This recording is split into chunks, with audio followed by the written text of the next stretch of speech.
Assalamualaikum warahmatullahi wabarakatuh. Hamdan wa syukran lillah, salatan wa salaman ala rasulillah, amma ba'du.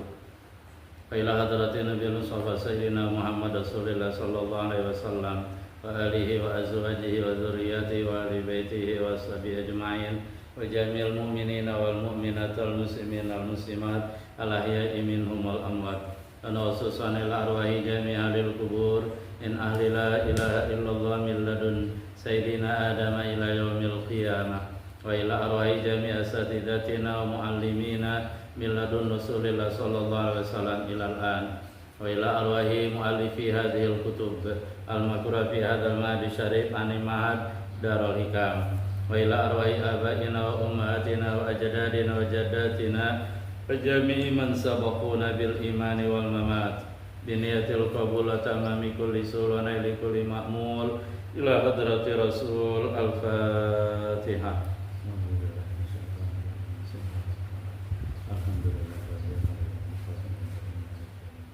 Iya benar.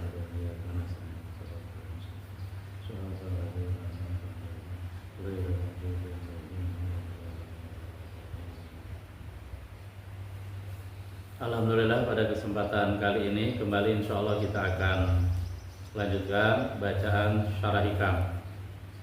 Dan kita akan baca, kita akan jelaskan al-hikmah ar-rabi'ah, hikmah yang keempat, yaitu ucapan musannif, arih nafsaka minat tadbir fama qama bi ghairuka angka la taqum bihi li nafsika. Bismillahirrahmanirrahim. Wa khairal hadits kitabullah, khairal hadi hadi sayyidina Muhammadin sallallahu alaihi wasallam, wa khairal umur awsatuha wa syarrul umur muhdatsatuha, wa kullu muhdatsatin bid'ah wa kullu bid'atin dhalalah wa kullu dhalalatin finnar. Ari nafsaka minat tadbir, istirahatkan dirimu, minat tadbir, daripada tadbir, mengatur sesuatu yang bukan urusanmu, sesuatu yang dia adalah urusan Allah. Kama qama bi ghairuka angka, maka sesuatu atau pekerjaan yang selain kamu telah melaksanakan pekerjaan tadi, angka untuk kamu. Artinya udah ada yang mengerjakan urusan tadi. La taqum bi li nafsika, maka janganlah kamu melaksanakan pekerjaan tadi li nafsika, ya untuk dirimu, dengan dirimu. Artinya satu pekerjaan yang sudah Allah atur seluruhnya, pekerjaan yang Allah sudah tetapkan, sesuatu yang Allah sudah tetapkan, maka kamu ya jangan sok-sok ngatur gitu ya. Serahkan aturan tersebut pada Allah, karena Allah sudah ngatur segalanya. Kita lihat penjelasannya. Bisa jadi dari penjelasan singkat tadi seolah-olah kita tidak ada usaha, seolah-olah kita berarti udah diam aja dah, serahin aja sama Allah, kan seolah-olah seperti itu. Tetapi nanti akan jelas ketika kita baca penjelasannya. Yani madaki musannif, ari nafsaka min ta'abit tadbir al-munafi lil ubudiyah, istirahatkan diri kamu daripada jerih payah mengatur planning program, tapi mengatur di sini al-munafi lil ubudiyah, yang bertentangan dengan sifat kehambaan. Artinya tidak seluruh tadbir pengaturan dilarang. Dan sebelumnya apa sih tadbir? Tadbir itu adalah secara bahasa an-nazar fil umur wa awakhiriha, yaitu kita punya program, dalam satu program kita mempersiapkan untuk mengerjakan satu program, satu rencana dan seterusnya. Kemudian kita planning, kemudian kita sudah tata sedemikian rupa. Bahkan bisa jadi sampai kita sudah tetapkan ini harus seperti ini, hasilnya seperti ini, hasilnya seperti ini. Nah itu tadbir. Bisa jadi ada dua orang melakukan tadbir, katakanlah si A sama si B. Cuma karena caranya salah, maka tadbir yang dilakukan oleh si A itu tadbirnya madmum, tercela dan cacat. Kenapa cacat? Karena ya dia salah dalam melaksanakan tadbir tadi, sehingga tercela dan dia kurang sopan sama Allah. Dan itu yang disebut at-tadbir al-madmum, tadbir yang tercela. Apa itu? Contohnya katakanlah si A Misalkan dia seorang pelajar, dia sudah punya program planning. Tahun ini saya harus lulus ini, tahun ini saya harus lulus ini, saya harus jadi dokter, saya profesor, saya harus kerja, saya harus bikin perusahaan, saya harus sukses segala macam. Nah, sementara planningnya tadi, ketika dia planning tersebut punya program, dia lupa kepada Allah, bahwa yang menentukan segalanya adalah Allah, yang Maha Kuasa adalah Allah, bahwa di sana ada takdir yang Allah sudah tetapkan. Tetapi dengan PD-nya dia langsung yakin mengerjakan pekerjaan itu sendiri. Dia tidak tawakal pada Allah, dia tidak bersandar kepada Allah, tapi dia pastikan ini program saya harus berhasil. Saya tidak mau tahu, saya harus berhasil. Pokoknya cita-cita saya harus berhasil. Sehingga dia mengatur seluruhnya, dia merencanakan segalanya. Cuma sayangnya dia lupa kepada Allah Subhanahu wa taala, sehingga dengan PD-nya, percaya dirinya, seolah-olah dialah yang menentukan segalanya. Nah, sehingga apa yang terjadi? Yang terjadi adalah ketika nanti dia sukses, dia akan sombong, dia akan menganggap ini hasil pekerjaan saya, ini saya sukses karena saya pintar dan seterusnya, dan dia lupa kepada Allah.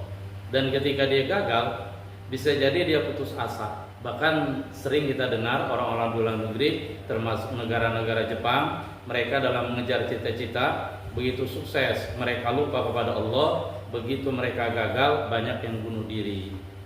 Ini artinya apa? Karena pengaturannya salah tadi itu, tadbirnya madmum. Artinya di dalam meraih cita-cita tadi dia lupa kepada Allah, dia yakin dia mampu melakukan segalanya tanpa bantuan Allah, dia tidak ingat lagi kepada qada dan qadar, sehingga yang terjadi adalah dia lupa kepada Allah, dia lari dari Allah, bahkan bisa jadi ditinggalkan ibadah kepada Allah, dia tidak lagi memperhatikan ibadah, menjalankan perintah Allah, menjauhi larangannya dalam rangka mengejar cita-citanya tadi. Nah, dalam hal ini si A, karena dia tadbirnya seperti itu, maka tadbirnya dianggap mazmum. Inilah yang maksud musannif, ari nafsaka minat tadbir, istirahatkan jiwa kamu dari mengatur. Jadi maksudnya mengatur yang seperti ini, yang caranya salah gitu. Nah, sementara si B, katakanlah dia punya cita-cita yang sama.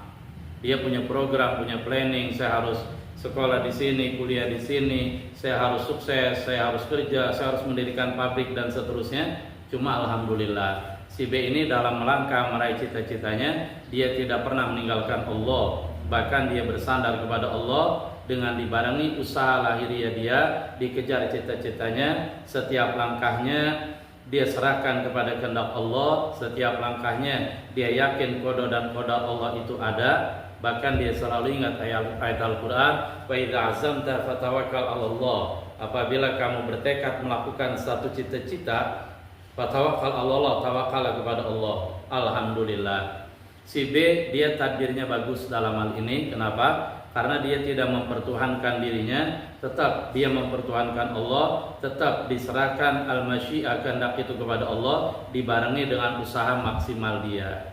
Nah, nanti ketika dia sukses, si B katakanlah sukses dia, planningnya, programnya berhasil semua, maka dia akan ingat kepada Allah, dia akan bilang, terima kasih ya Allah, Engkau telah menjadikan aku sukses, aku tidak punya daya kekuatan apapun, Engkau lah yang menjadikan aku sukses. Nah, pada saat katakanlah dia gagal, dia akan sabar, ya Allah, saya akan bersabar, mungkin belum waktunya aku sukses, dan sesungguhnya kegagalan adalah kesuksesan yang tertunda, dan sesungguhnya bisa jadi aku gagal karena ada beberapa hal yang aku kurang penuhi, ada beberapa hal yang syaratnya tidak aku lakukan, sehingga dia serahkan kepada Allah. Ketika dia sukses, diserahkan pada Allah. Ketika dia gagal, diserahkan kepada Allah, untuk terus kembali dia berusaha lagi, bersandar lagi kepada Allah. Nah, tadbir yang dilakukan oleh B, tadbirnya cakap. Ini namanya tadbir al-mamduh, pengaturan planning program yang dipuji.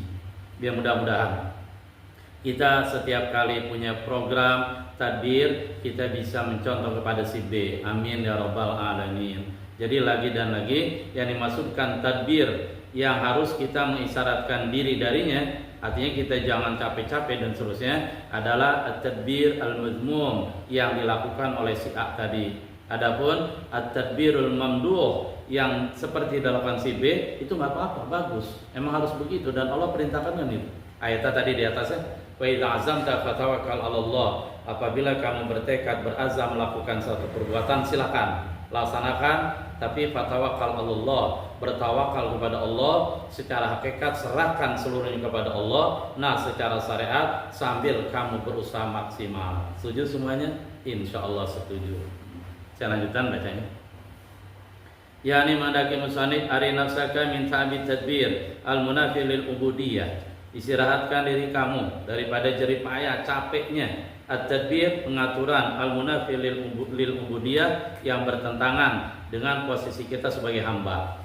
Nah, ini jangan tadbir kayak gini, karena nanti tanpa sadar bisa kita merubah posisi kita. Yang tadi posisi kita sebagai hamba, kemudian kita lupa kepada Allah. Bisa jadi tanpa sadar kita rubah posisi kita sebagai Tuhan sehingga apa yang terjadi, kita yang menentukan segala-galanya, seolah-olah seperti itu. Contohnya biantaqula, dengan bahwa kamu katakan begini, laula fa'altu kadza makana kadza. Seandainya aku tidak lakukan ini, maka tidak terjadi seperti ini. Nah, ajaran Islam, ajaran Rasulullah SAW terhadap apa-apa yang telah terjadi, jangan sekali-kali kita menggunakan bahasa law. Law itu apa? Seandainya, coba saya tidak mengerjakan ini, maka tidak terjadi ini. Coba seandainya kalau saya mengerjakan ini, maka akan terjadi seperti ini. Nah, ini nggak bagus ya, law kayak gini. Kata Rasulullah, fa inna law taqta' amal syaitan. Karena law pengandaian seperti tadi itu bisa membuka pintu bisikan setan. Setan akan membisikkan selanjutnya. Kan suka terjadi. Katakanlah misalkan kita nyuruh teman kita, ente tolong beliin rokok dong, Anda belum sempat nih ya. Kemudian dia beli rokok, apa yang terjadi begitu di jalanan tabrak mobil juga ya Raja, mental 1 kilo. Sehingga banyak orang yang berkata, ente sih suruh dia beli rokok, tabrak mobil dah tuh. Ente sih coba ente enggak suruh beli rokok, maka enggak ketabrak mobil dah. Bahkan kita terpengaruh, kita bilang, iya ya saya salah dong, saya nggak beli rokok dia. Gara-gara saya suruh dia beli rokok, dia ketabrak. Coba kalau saya nggak suruh beli rokok, dia selamat. Nah, Islam mengajarkan nggak gitu. Islam mengajarkan terhadap sesuatu yang telah terjadi, katakanlah Masya Allah kan, wa ma lam yasha' lam yakun. Sesuatu yang Allah kehendaki terjadi, sesuatu yang Allah tidak kehendaki terjadi. Gitu. Kita lanjut ya. Fa inna Allah Ta'ala dabbara al-asya' fi sabiqi ilmi. Karena sesungguhnya Allah Ta'ala dabbara, Allah sudah mengatur, sudah mencatat, sudah menetapkan al-asya' segala sesuatu fi sabiqi ilmi, pada sabik dahulu ilmu Allah. Artinya pada zaman azali Allah sudah tetapkan semua, Allah sudah atur semua, dan Allah atur semuanya berdasarkan ilmu Allah dan iradah kehendaknya, yang nanti Allah wujudkan aturannya dengan sifat kudrohnya. Wa maqama bi ghairuka, angka satu pekerjaan, satu aturan yang dimana orang lain, yang dimana selain kamu telah melakukan pekerjaan tadi, telah mengatur tadi untuk diri kamu. La taqumu bi li nafsika, janganlah kamu melakukan pekerjaan tadi li nafsika untuk dirimu atau denganmu. Nah, selain kamu itu maksudnya Allah gitu ya. Karena Allah udah atur semua. Fa innaka ajizun anil qiyami bih. Karena sesungguhnya kamu ajiz, kamu lemah anil qiyami bihi, untuk melakukan pengaturan-pengaturan tadi. Selesai bicara tentang at-tadbir al-munafi lil ubudiyah. Ini yang dijelaskan barusan yang ada di syarah adalah at-tadbirul mazmum, tadbir yang tercela. Selanjutnya yang kedua, wa amma tadbirul masubu bi tafwid lil alimil khabir. Adapun pengaturan, artinya bukan kita nggak boleh mengatur, planning boleh ya. Nabi Nuh alaihissalam ketika diberitakan oleh Allah bahwa nanti akan terjadi banjir besar seluruh dunia, ya Nabi Nuh akhirnya bikin kapal, dia nebang kayu, dia bikin kapal. Itu kan ada program, ada planning di sana untuk membuat kapal. Ya. Para nabi juga sama, semuanya punya aturan, punya ngatur. Nabi Muhammad SAW pada saat setiap kali mau perang, Nabi punya program, atur seperti ini. Nah, nanti dalam perang Uhud, pasukan panah harus tetap ada di Jabar Rumah, artinya bukit di mana khusus untuk pasukan panah untuk menghalau musuh yang menyerang dari belakang. Rasul juga sama melakukan tadbir gitu ya. Cuma tadbirnya seperti apa? Tadbir yang madhum atau mamdu? Jelas, tadbir yang mamdu, yang terpuji, yang berdasarkan arahan Allah. Kita lanjut.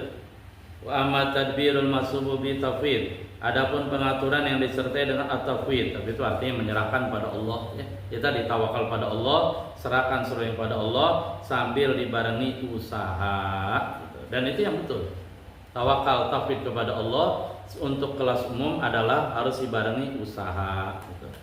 Tawakal tafwid tapi nggak ada usaha ya salah. Kemudian usaha maksimal mungkin tanpa adanya tafwid dan tawakal salah juga. Jadi yang benar tawakal kepada Allah sambil dibarengi usaha.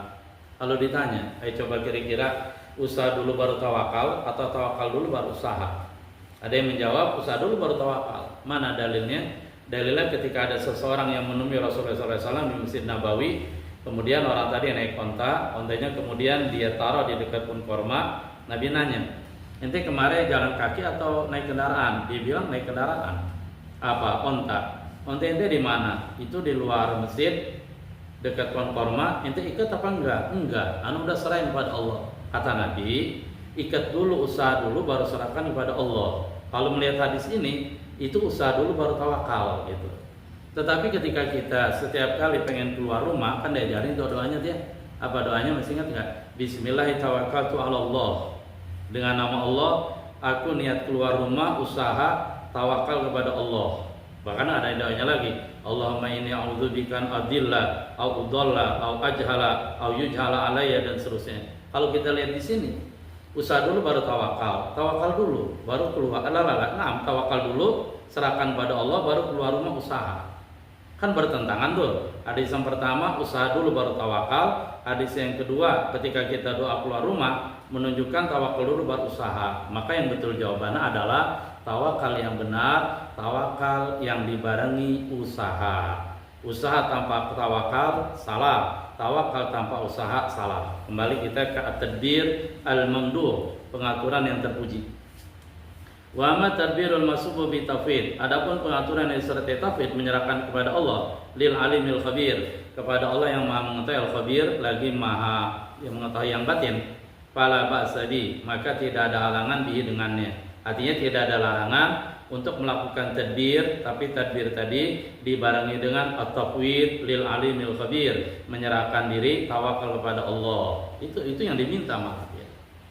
Liqauli sallallahu alaihi wasallam, karena ada sabda Nabi sallallahu alaihi wasallam, Nabi bersabda begini, at-tadbir nisful ma'isyah. At-tadbir pengaturan, artinya kita punya planning, program dan seterusnya. Cuman program di sini ya tentu sambil secara hakikat diserahkan pada Allah Subhanahu wa taala, tetap kita usaha. Ketika seorang suami nyari nafkah, ketika seorang suami dagang pergi ke pasar, berarti kan dia punya planning, dia dagang pengen nanti dapat uangnya buat keluarganya, nggak apa-apa, itu bagus tadbir, bahkan memang harus tadbir.